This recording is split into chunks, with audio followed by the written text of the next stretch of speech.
First ಎಲ್ಲರಿಗೂ thank you so much. ಚಿಕ್ಕವರಿಂದ ಇಲ್ಲಿ ತನಕ ನಮ್ಮ ಲೈಫ್ನ ಬ್ಯೂಟಿಫುಲ್ ಮೆಮೊರೀಸ್ಗಳೆಲ್ಲ ವರ್ಷದಲ್ಲಿ ಈ ದಿನ ನೆನಪಾಗತ್ತೆ. ಅದೇ ನಮ್ಮ ಹುಟ್ಟು ಹಬ್ಬದ ದಿನ.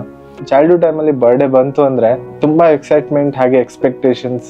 ಯಾವ ಬಟ್ಟೆ ಹಾಕೊಂಡು ಹೋಗ್ಬೇಕು ಸ್ಕೂಲ್ಗೆ, ಹಾಗೆ ಚಾಕ್ಲೇಟ್ಸ್ ಗಳನ್ನ ತಗೊಂಡು ಶಾಲೆಗೆ ಹೋಗಿ ಜೊತೆಗಿರುವಂತಹ ಫ್ರೆಂಡ್ಸ್ ಗಳಿಗೆ, ಟೀಚರ್ಸ್ ಗಳಿಗೆ ಎಲ್ಲರಿಗೂ ಹಂಚಿ ಮನೆಗೆ ಬಂದು ಫ್ಯಾಮಿಲಿ ಜೊತೆ ಬರ್ಡೇ ಸೆಲೆಬ್ರೇಷನ್ ಮಾಡ್ತಾ ಬಂದಂತಹ ಗಿಫ್ಟ್ ಗಳಲ್ಲಿ ಸುಮಾರು ಟಾಯ್ಸ್ ಗಳಿರ್ತಿತ್ತು. ಅದನ್ನ ಆಡ್ತಾ ಬರ್ಡೇ ದಿನನ ನಾವು ಕಂಪ್ಲೀಟ್ ಮಾಡ್ತಿದ್ವಿ. ಅವಾಗಿನ ಬರ್ಡೇಗೂ ಇವಾಗಿನ ಬರ್ಡೇಗೂ ತುಂಬಾನೇ ವ್ಯತ್ಯಾಸ ಇದೆ. ಬಟ್ ಆದ್ರೂ ಕೂಡ ಅದೇ ಇಮೋಷನ್ಸ್, ಅದೇ ವ್ಯಕ್ತಿಗಳು, ಅದೇ ಫೀಲಿಂಗ್ ಈಗ್ಲೂ ಕೂಡ ಸಿಗ್ತಾ ಇದೆ ಅಂದ್ರೆ ಐ ಆಮ್ ಲಕ್ಕಿ ಅಂತ ಅನ್ಸುತ್ತೆ. ಈಗ್ಲೂ ಕೂಡ ನಮ್ ಬರ್ಡೇ ಬಂತು ಅಂದ್ರೆ ನಮ್ಗಿಂತ ಜಾಸ್ತಿ ಎಕ್ಸೈಟ್ಮೆಂಟ್, ಖುಷಿ ಆಗೋದು ನಮ್ ತಂದೆ ತಾಯಿಗಳಿಗೆ.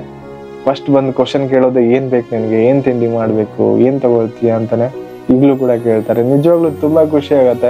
ಅಂಡ್ ಸುಮಾರು ಜನ ವಿಶ್ ಮಾಡಿದಿರ, ಅದ್ರಲ್ಲಿ ಸುಮಾರು ಜನರ ಜೊತೆ ನನ್ನ ಲೈಫ್ ನ ಬ್ಯೂಟಿಫುಲ್ ಮೆಮೊರೀಸ್ಗಳಿದೆ. ಅವರೆಲ್ಲ ವಿಶ್ ಮಾಡಿದಾಗ ಆ ನೆನಪುಗಳೆಲ್ಲ ಒಂದ್ಸತಿ ರಿಕಾಲ್ ಆಗತ್ತೆ.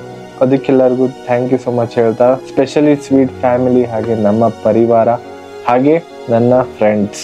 ಸುಮಾರು ಜನ ನಮ್ಮ ಲೈಫಲ್ಲಿ ಇರ್ತಾರೆ. ಲೈಫ್ ಅನ್ನೋದು ಒಂದ್ಸತಿ ಫಿಲ್ಟರ್ ಮಾಡತ್ತೆ. ನಾವು ಹೇಗೆ ಇದ್ರು ಏನೇ ಇದ್ರು ನಮ್ಮನ್ನ ನೋಡಿ ಖುಷಿ ಪಡುವಂತಹ ಒಂದು ಬ್ಯೂಟಿಫುಲ್ ಸೋಲ್ಸ್ ನನ್ನ ಸುತ್ತಮುತ್ತ ಇದೆ ಅನ್ನೋಕೆ ತುಂಬಾನೇ ಖುಷಿ ಆಗುತ್ತೆ. ಸೊ ಸುಮಾರು ಜನ ಸಪೋರ್ಟ್ ಮಾಡ್ತೀರಾ ಇನ್ಸ್ಟಾಗ್ರಾಮ್ ಅಲ್ಲಿ, ಫೇಸ್ಬುಕ್ ಅಲ್ಲಿ, ಹಾಗೆ ಯೂಟ್ಯೂಬ್ ಅಲ್ಲಿ. ಸೊ ಹೀಗೆ ಸಪೋರ್ಟ್ ಮಾಡ್ತಾ ಇರಿ. ನಿಮ್ಮ ಒಂದು ಸಪೋರ್ಟ್ ನನಗೆ ತುಂಬಾನೇ ಇನ್ಸ್ಪೈರ್ ಮಾಡುತ್ತೆ. ನನ್ನ ಬರ್ಡೇ ಸ್ಪೆಷಲ್ ಆಗೋಕೆ ಮೇನ್ ರೀಸನ್ ನಿಮ್ಮ ವಿಶಸ್ಗಳು. ಸೊ ಎಲ್ಲರಿಗೂ ಥ್ಯಾಂಕ್ ಯು ಸೋ ಮಚ್. ಹೀಗೆ ಸಪೋರ್ಟ್ ಮಾಡ್ತಾ ಇರಿ. ಸಿಗೋಣ ನೆಕ್ಸ್ಟ್ ವಿಡಿಯೋದಲ್ಲಿ.